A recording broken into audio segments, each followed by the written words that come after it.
Okay, so once we kind of have all of this information in our heads, then we can start to kind of organize it for ourselves in such a way that's a little bit easier to understand, right? So I can put my objective in this box over here, ID parts of cell. Where did I classify it on the Bloom's scale? And going back here, the way that I've got this laid out is just letters across here, A, B, C, D, E, F, and then 1, 2, 3, and 4, right? So if I've placed it here, then that would be a classification of C3. Right, so we can put our classification here, and that lets us know where we're at on the chart, and then we can say what evidence we want. And for the evidence, you know, you really want to be kind of specific here, you know, maybe even add in some things specifically to look for, add in some specific criteria that you are going to be looking for. Perhaps you want to use a rubric.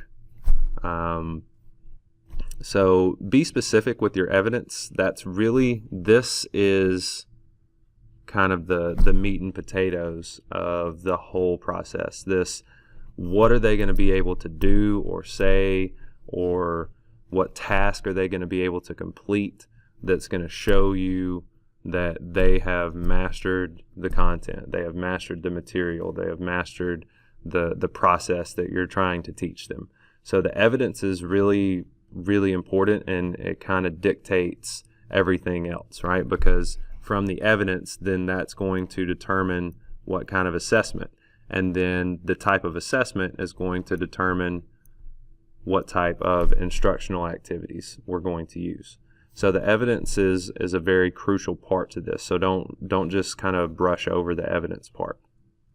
So for assessment and instruction, what I did in my process was I got my objectives, my classifications, and my evidence, and then here I just kind of placed placeholders. I would say, all right, I'm going to do a discussion post for this, and I'm going to do a soft chalk lesson.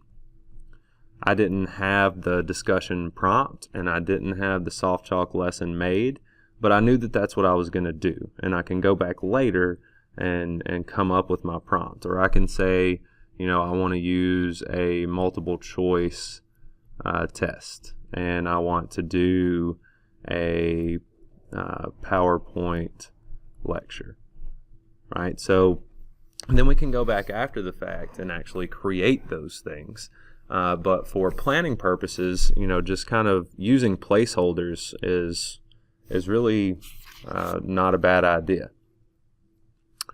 So once we have all of this stuff, right, we've got our evidence, we've got our assessments, we've got our instruction picked out, then we can start to create some maps that would be beneficial to our students, right? So we can take our assessments and our module level objectives and map them to one another.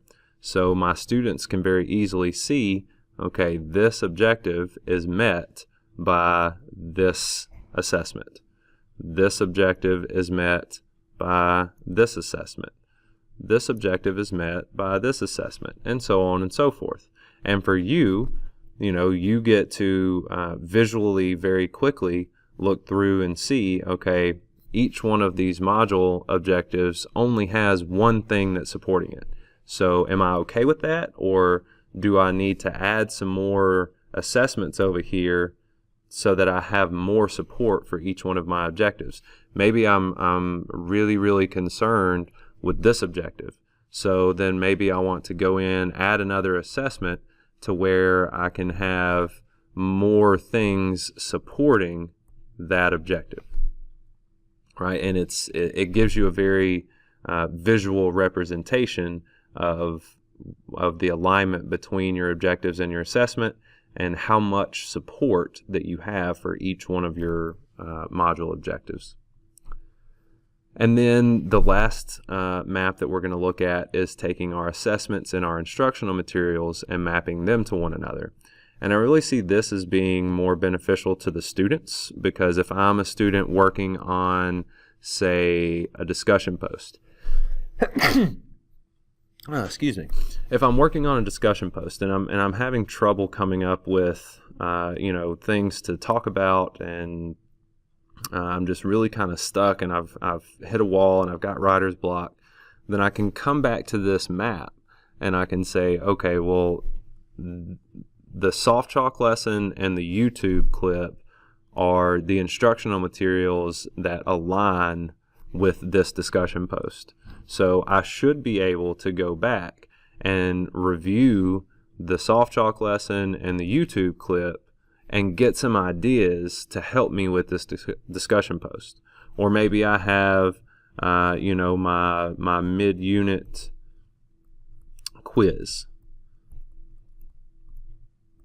And I know that the soft chalk lesson and this PDF document are the instructional materials that align with my mid-unit quiz. Okay, well, before I take my mid-unit quiz, I'm probably going to go back and review both of those things, or have both of those things out when I go to take my mid-unit quiz, if that is allowed. So I really see this as being very beneficial to students. So I would say either share these last two maps with your students, or share even possibly this objective evidence assessment and instruction chart with your students. If you don't want to share this with them, then create something similar to this that maybe doesn't have exactly what it is you're looking for. Maybe you don't want them to know exactly what you're looking for, but I would definitely share something similar to some of these maps with your students, so that they know, this is what I'm trying to accomplish. This is the assessment that is tied to that, and these are the instructional materials that should be preparing me for this assessment. And again, it all goes back to the process.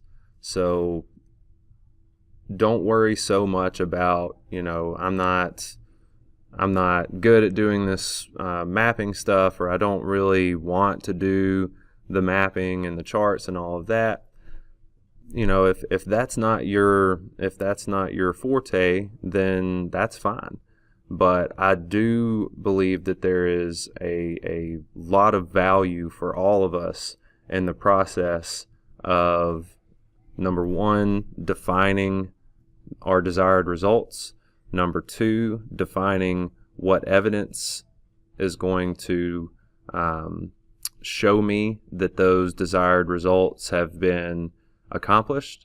And number three, what instructional strategies and materials are best suited to prepare my students for providing me with the evidence that I've determined that I want to see.